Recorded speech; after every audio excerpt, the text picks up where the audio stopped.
Hola, ¿qué tal? Bienvenido a este curso de laboratorio de investigación.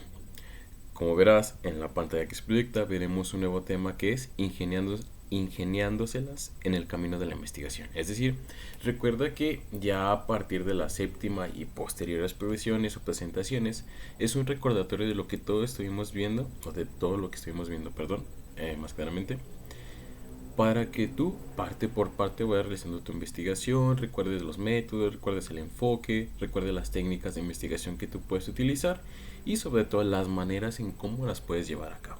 ¿Sale? Igual, para que en este caso, si se te olvidaron, pues bueno, te las vuelvo a recordar a partir de esas progresiones. Y aquí en cada una de las presentaciones que te estoy impartiendo ya van un poco más encaminadas a que las entiendas, sobre todo si en lo anterior no pudiste por alguna u otro motivo, ¿vale? Y pues sin más vamos a, en este caso, a ver, te lo adelanto, las técnicas de investigación que se pueden utilizar o que tú puedes utilizar para contestar tu pregunta de interés o en este caso el tema que tú vayas a abordar. Y primeramente hay que contestar esto, o más bien recordar qué es una técnica de investigación. Y nos dice que es, en este caso, un método o enfoque específico utilizado para recopilar datos y obtener información sobre fenómenos sociales, culturales y humanos. Es decir, las actividades o, en este caso, lo que nosotros utilizamos para recabar información, ya sea de lo que nosotros vamos a estudiar, si es un evento cultural, si es un fenómeno social o de humano. Dependiendo de lo que nosotros vamos a estudiar, realizamos cierto tipo de actividades o en este caso le llamarían técnicas para recopilar información. Recuerda que es muy importante que esa técnica que tú vayas a utilizar sea acorde al objeto de estudio. ¿Sale? Eso es muy importante y te lo vuelvo a recordar. Y dice que se utilizan en el campo de las ciencias sociales para investigar y comprender diversos aspectos de la sociedad, las interacciones humanas y el comportamiento social. Recuerda que esto no es solo propio de las ciencias sociales, sino que depende de lo que tú quieras estudiar. Pero en este caso, enfocándolo a lo social, dice que esto nos sirve para investigar y comprender diferentes aspectos. ¿Sale? Entonces es una técnica de investigación, hay grandes rasgos eso. Algo que nosotros vayamos a utilizar para recopilar información, asimismo comprenderla y investigarla. Y hay varios tipos, ahorita nos vamos a recordar. Y tenemos la primera que es documental. Y la documental se refiere a lo siguiente: se centra en el uso de todos aquellos procesos que requieren información documental, es decir, libros, revistas, artículos de opinión, artículos, en este caso papers, todo aquello que sea como tal de una fuente, ya sea escrita, física o en este caso digital, y que nos informe de lo que nos preocupa contestar. Nuestro problema de investigación se denomina como documental. Dice, estos consisten en la recopilación de datos e información para exponer las teorías que sustentan el estudio de los fenómenos. Es decir, nosotros buscamos inventos, fuentes de información y recopilamos todos aquellos autores, teorías que realmente nos sirvan en nuestra investigación, los cuales recordarás son libros, periódicos, fichas biográficas, revistas, investigaciones de otros autores, etcétera. ¿Sale? Y dice, recuerda, habilidad lectora. Entonces, una vez que nosotros encontremos alguna fuente de información, como te lo vuelvo a repetir, de algún investigador que haya abordado nuestra pregunta o de una teoría que realmente nos pueda ayudar a contestar, aquí viene ya la parte difícil, porque ya es adentrarnos como tal en la teoría, entenderla, sobre todo si aplica o no aplica, y extraer las ideas interesantes, bueno, las ideas principales y los conceptos clave. Recuerda que hay diferentes tipos de fuentes, tenemos las primarias, las secundarias y las terciarias. Aquí en esta fuente, o más bien en nuestra investigación documental, es importante agregar tanto las tres, no solo enfocarnos en una como te lo he dicho anteriormente. Es importante tanto leer al autor, en este caso, que se apega a lo que nosotros queramos investigar en su propio idioma, y libros que él haya escrito como tal. También leer fuentes secundarias, que en este caso sean interpretaciones de esa teoría que ha dicho el autor, y también en este caso fuentes terciarias, que también nos dicen un panorama general. Pero recuerda que una vez cuando estemos haciendo esta investigación documental, es importante ya saber algo del tema. Si no, de lo contrario, pues estaríamos buscando en algo de lo cual no sabemos si nos sirve o no nos sirve. ¿Sale? Entonces, eso, primeramente. Y también otra es la habilidad lectora. Tenemos en este caso comprender de manera inmediata la idea o los argumentos o las conclusiones que nos presentan un diferente tipo de texto documental. Si no, de lo contrario vamos a estar leyendo y esto va a retrasar nuestra investigación. Asimismo, como te lo adelanté, es la selección cuidadosa de información, es decir, aquella que nos puede ayudar. Por eso es importante distinguir las fuentes primarias, secundarias y terciarias y sobre todo, como te lo dije, saber del tema para así decir, este autor no habla de ese tema, o este autor sí me puede ayudar en este punto, pero no tanto en este. Es decir, tienes que saber algo previo para realizar tu investigación. Y dice también fuentes confiables, es decir, que realmente las fuentes que voy a utilizar, pues escritas por expertos en la materia y que no sean meras fake news en este caso, o realmente de blogs tomadas de la interpretación de una persona que solo hizo una opinión. También por eso es importante recordar los portales de investigación que te había enseñado anteriormente en lenguaje y comunicación, es decir, los buscadores de artículos propiamente y algunas técnicas para buscar en Google. Conocimiento previo y comprensión general del tema es como te lo había adelantado. Para eso es muy importante saber un panorama general de lo que yo me puedo encontrar en el tema de los diferentes autores. En este caso, algo que ya habíamos hecho en el marco teórico o con lo que te expliqué, porque esto sí es importante, saber qué voy a leer y saber qué autores y en qué puntos me voy a enfocar en ellos. Y aquí, como diría el meme de Don Ramón, no hay trabajo malo, lo malo es que tenga que trabajar. Es decir, podemos encontrar múltiples tipos de información. En este caso de documental, el problema aquí es realmente hacer nuestro trabajo, que sería lo incómodo, que es empezar a dividir esto sí sirve, esto no sirve, esto sí, esto acá. Y eso requiere un poco de trabajo, tiempo y dedicación sobre todo. Porque pues podemos leer el título, podemos leer el índice y a lo mejor nos da como tal un panorama general de lo que puede tratar. Pero no hay como nada de leerlo un poco para saber si sí, si no. Pero para eso es importante también una buena comprensión lectora, es decir, entenderlo. Después, otras de las técnicas de investigación que nosotros tenemos es la de campo. Y la de campo nos dice lo siguiente. Esta técnica se define como observación directa con el objetivo de recopilar información de testimonios que luego puedan confrontar con la teoría en búsqueda de una verdad objetiva. Es decir, cuando el investigador está estudiando un fenómeno social o algo por el estilo, pues va propiamente en donde se está dando y a su vez observa directamente a su objeto de estudio y empieza a recopilar información. Por eso se le llama de campo, porque realmente va y se involucra, ¿sale? Y a su vez también puede preguntar de testimonios que vieron tal acontecimiento y le empiezan a dar una interpretación. Asimismo, igual, recopila la información, tanto él como lo observa, él va pensando cómo es que se dieron los casos a partir de estos testimonios y va todo eso recopilándolo para posteriormente interpretarlo. Y también dice lo siguiente: recuerda que las técnicas más comunes utilizadas en la investigación de campo incluyen entrevistas, encuestas, cuestionarios, entrevistas. Una vez cuando voy al campo puedo utilizar este tipo de recopiladores de información, que son las entrevistas, encuestas, cuestionarios, entre otras, que me ayuden en este caso a recapitular lo que sucedió en aquel momento o lo que sucedió en ese momento pero que yo no estaba como tal, y las personas a partir de su testimonio, sus vivencias personales me pueden empezar a decir, pues mire, yo lo vi así de tal manera, otra persona no, pero yo también lo vi. Entonces cuando tú a partir de eso empiezas a dar una interpretación objetiva a partir de esto, y a su vez estarías haciendo una investigación de campo, ¿sale?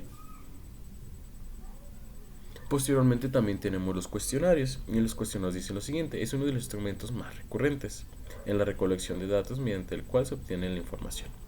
Deben ser confiables y válidos. Esta herramienta puede ser aplicada por diversos medios, ya sea de manera personal o por medio de comunicación como teléfonos, correos electrónicos o una red social. Es decir, cuando a ti te exigen dar una respuesta. Y son los más usados normalmente, y eso lo ves en las campañas políticas. Cuando, no sé si te ha pasado, te ha tocado, cuando ya eres mayor de edad, te envían, a veces te marcan y te dicen, oiga, vamos a hacer una entrevista, es un bot o más bien un robot que te está marcando y te empieza a hacer una serie de preguntas sobre algún gobernador. ¿Usted votaría por tal persona? Marque 1, sí, marque 2, ¿por qué no? Y así sucesivamente. Es decir, los cuestionarios se hacen para también obtener información, pero en este caso se aplica por diversos medios, como está ahí el teléfono, correo electrónico, una red social. No tienen que ir directamente como tal con la persona o verla a los ojos, sino lo pueden hacer a manera de distancia. ya sea por correo electrónico, una red social o teléfono. O las que mayormente ves, en este caso, a veces también por YouTube. Cuando tú estás viendo un video y de repente sale una pequeño cuestionario donde tienes que contestar, pues cuántas veces le sale esta publicidad y ya, selecciona nunca o le pasas skip porque quieres ver tu video. Es una de las maneras como también las personas recopilan información para dar respuesta a su problemática o estudiar un fenómeno social. Y en este caso también en el cuestionario tenemos que considerar cierto tipo de elementos para que se lleve de una buena manera. Y aquí están preguntas o en variables que se pueden medir. Es decir, cuando nosotros hacemos un tipo de cuestionario, es importante que las respuestas que nos den o las preguntas que estemos formulando, una vez que nos las contesten, las podamos interpretar de manera correcta. Porque si hacemos preguntas y cada uno como persona sabemos que nos van a contestar de diferentes maneras, entonces esas diferentes maneras hay que encontrar la solución de que a pesar de que sean diferentes respuestas, encajen en algún tema o en este caso en algo que nosotros lo podamos interpretar, ¿sale? Por eso es importante. Dice formato estandarizado, es decir, que este formato ya sea que me base en uno que anteriormente ya lo he hecho en un investigador y a su vez ya nomás le realice las modificaciones pertinentes que a mí me dejen estudiar mi fenómeno, o en este caso que realmente yo realice uno pero que cuando yo lo realice sepa de antemano que va a funcionar para lo que yo quiero y que se puede interpretar no de manera desiderativa, es decir, a partir de lo que yo pienso, o que no se puede interpretar por diferentes respuestas, sino que realmente ese formato que yo utilice me arroje respuestas concretas. Por eso puede decir estandarizado, porque a lo mejor ya hay algunos de los cuales nos podamos apoyar y eso vez nada más hacer las modificaciones. Por eso te decía, a veces ya muchos investigadores ya hicieron o tuvieron esas mismas intereses problemáticos y ese cuestionario se queda para posteriores investigaciones, es decir, algo general que todas las demás personas lo pueden utilizar. Y tú también puedes hacer uso de ello con diferentes tipos de modificaciones, o como te lo digo, puedes hacer uno nuevo, pero en este caso corres el riesgo de que realmente una vez aplicado no sea lo esperado. Dice, las preguntas deben ser redactadas en relación al problema de investigación, la hipótesis y marco teórico. Es decir, las preguntas no se hacen al azar, solo por obtener información, sino que tienes que estar encaminadas a tu investigación, sobre todo a tu hipótesis y marco teórico, que es lo que hemos visto anteriormente, ¿sale? Entonces no te tienes que salir del molde de tu investigación, sino te tienen que ayudar a recopilar más información sobre todo. Dice, la redacción de las preguntas debe hacer que sean sencillas, de fácil comprensión, ordenadas y siempre involucradas. Es decir, tienen que ser sencillas y comprensión. Y esto más pasa cuando tú realmente no vas a hacer el cuestionario, pero de manera digital o de manera a través de una red social, porque es importante que en cuanto la persona la lea diga, ya sé qué contestar, esto se refiere, ¿sale? Porque no es lo mismo hacer una entrevista. En la entrevista tú estás interactuando con la persona y si no entiende, pues bueno, le empiezas a dar un ejemplo de a lo que quieres llegar. Pero en este caso en el cuestionario, como los puedes hacer a distancia, es importante que en cuanto la persona lo lea, sepa qué contestar. Por eso también es muy importante. Y en este caso también tenemos dos tipos de preguntas. Tenemos las abiertas y las cerradas. En este caso las abiertas muestran el sentir del entrevistado y proporcionan libertad de expresión de acuerdo a su juicio y criterio, ¿sale? Es decir, las preguntas abiertas dan a que la persona a quien se le está haciendo este cuestionario exprese más sobre lo que se le pregunta, es decir, intervenga como tal su propia experiencia. Por ejemplo, si tú le... Es decir, un ejemplo de pregunta abierta. ¿Cómo se siente? Ya te puedes decir, pues me siento mal porque he tenido situaciones en las cuales pues he tenido la pérdida de un familiar y eso ha hecho que otra vez vuelva mi angustia. Es decir, empieza a expresar lo que él siente, porque tiene más un poco de libertad al momento de, en este caso, de responder. Y en comparación de las cerradas, permite opciones como respuestas son más sencillas para su análisis. Es decir, vamos con la misma pregunta, ¿cómo se siente? Y ahora en vez de que diga algo como tal la persona, lo podemos manejar las opciones bien, mal o regular. Es decir, la cerrada sí tiene como tal una contestación, o más bien respuestas preestablecidas que nada más la persona tiene que escogerlas, en comparación de la abierta, que realmente se deja ver un poco más de la opinión a quien se le está preguntando, ¿sale? A eso se refiere con cerradas y abiertas. A su vez, también el cuestionario, en este caso, tiene que incluir lo siguiente. tiene que incluir un saludo que incluye el porqué del cuestionario y la confidencialidad con la cual se trabaja los resultados. También eso es muy importante. Las personas, pues no. Bueno, hoy en día, la verdad, cuando tú le preguntas a alguien, pues es muy difícil que realmente te dé una contestación porque a lo mejor esos datos se pueden malinterpretar o sobre todo sacar de contexto o utilizar para otras cosas de las cuales no estabas opinando en sí. Por eso también es importante darle un saludo, explicarle cuál es el motivo de tu cuestionario, para qué va encaminado y sobre todo que realmente esa información que nosotros nos vaya a dar y más si pide datos personales como nombre, edad, entidad, en este caso su sexo y todos esos datos personales, hay que decirle que pues se van a tratar con confidencialidad, que solo van a ser usos exclusivos de esto, que no va a ser tergiversado, que no va a ser para otras cosas. Por eso es importante. También tiene que leer un título tu cuestionario, es decir, pues a qué va encaminado. Una instrucción para contestar, las indicaciones de que tiene que marcar con una palomita, que tiene que poner una bolita, que puede poner más de 2 respuestas, ¿sale? También es muy importante porque a lo mejor dentro de una respuesta puede tener más de 2 opciones. Un ejemplo sería, ¿cuáles son sus motivaciones para trabajar? Y tú le pones varias respuestas y a lo mejor dice por necesidad, por dinero, porque tengo hijos. Y a lo mejor puede decir, pues trabajo por necesidad y también porque tengo hijos. Entonces también es importante especificar si una respuesta tiene más de 2 respuestas o en este caso solo una o qué tiene que hacer. Y sobre todo agradecerle el tiempo y la confianza que tuviste al momento de contestar. Todo esto es muy importante al momento de un cuestionario. Parece algo fácil que tú puedes llegar a desempeñar, pero ya estando como tal desarrollándolas y pedir información, es un poco difícil que realmente las personas tengan tiempo, sobre todo, y mayormente si son cuestiones de política o religión, porque a veces, pues, no les interesa mucho, o más bien sí les interesa, pero como no se apegan a sus intereses o necesidades, pues las dejan a un lado.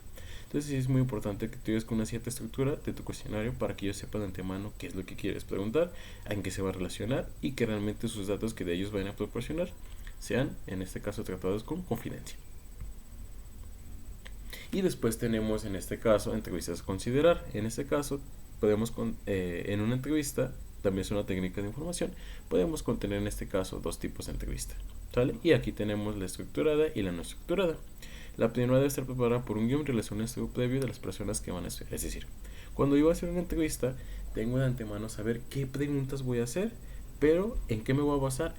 Muy bien, me voy a basar en las personas un ejemplo sería, en las personas de un asilo que tienen una cierta edad, que tienen ciertos problemas y que sobre todo pues están en asilo por ciertas circunstancias. Es decir, cuando yo voy a hacer una entrevista estructurada, ya tengo que saber a quién voy a estudiar y las preguntas tienen que estar propiamente ya preparadas. Ese se llama estructurada, porque sabes de antemano lo que vas a preguntar, en lo que te vas a enfocar y a qué grupo de personas vas a entrevistar. ¿Sale? Y en este caso la no estructurada no requiere guión, pues tiene mayor libertad al momento de realizar las preguntas. Es decir, cuando tú vas y empiezas en este caso a preguntar, si bien algo acorde a tu hipótesis, algo acorde a tu investigación, pero como tal ya no los tenías previsualizadas de lo que ibas a hacer, sino que realmente llegas y empiezas a cuestionar sobre, ¿por qué está aquí? Pues mira, por este motivo, por esto, y eso cómo le hizo sentir, ¿sale? Eso deja más a que las personas se expresen de cierta manera más en comparación de algo cerrado que tú ya tienes, ¿sale?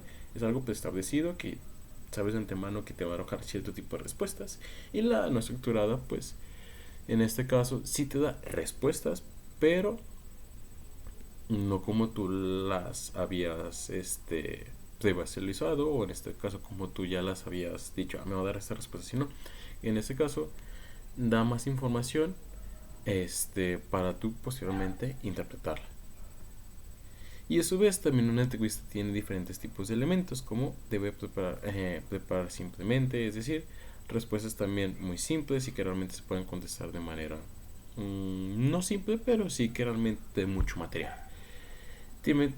También tienes que tener contacto visual con el entrevistador, es decir, estas ya como tal tú las haces y tienes que tener contacto para que realmente vea el entrevistador que es algo pues serio, algo de lo cual requiere también una contestación objetiva y personal por parte de la persona. También ser impacto y reflexivo, es decir, que cuando a ti te den la información la persona que tú estés entrevistando, pues también dialogues junto con él, te muestras empático al entenderlo, decirle que has vivido este tipo de situaciones o que lo has visto en anteriores situaciones, para que también en este caso el entrevistado se desenvuelva más, te dé más material y, y mejores respuestas. A su vez también reflexivo sobre esto que te esté diciendo, no solo que obtengas la información de él y digas, ah, ok, muy bien, sí, sí, sí, sino que también muestras, ah, pero mire, pero yo pienso que también esto se puede hacer, esto de acá, para que también el diálogo vaya fluyendo a otro tipo de temas, acorde a tu investigación, que también te aporten más material.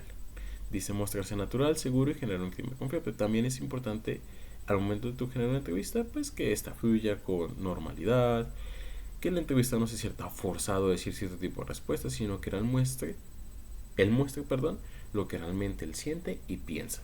Eso es lo importante en una entrevista, si no de lo contrario no muestra lo que él piensa, pues estaríamos cayendo en este caso en un error de información y en una interpretación inadecuada de lo que nos está diciendo.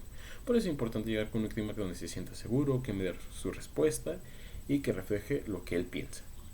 Y no improvisar preguntas, se aconseja seguir siempre un guión de la entrevista, es decir, tú tienes que seguir una cierta estructura para que realmente a lo mejor la entrevista no se pierda por algo que realmente no estés interesado en preguntar, o que realmente si obtengas información pero ya no la puedes recopilar o algo por el estilo. También es importante que realmente tú llegues, si bien claro, con lo que vas a realizar, con los objetivos, con, con la hipótesis con la cual tú planeas empezar las preguntas. Es por eso importante en este tipo de entrevista.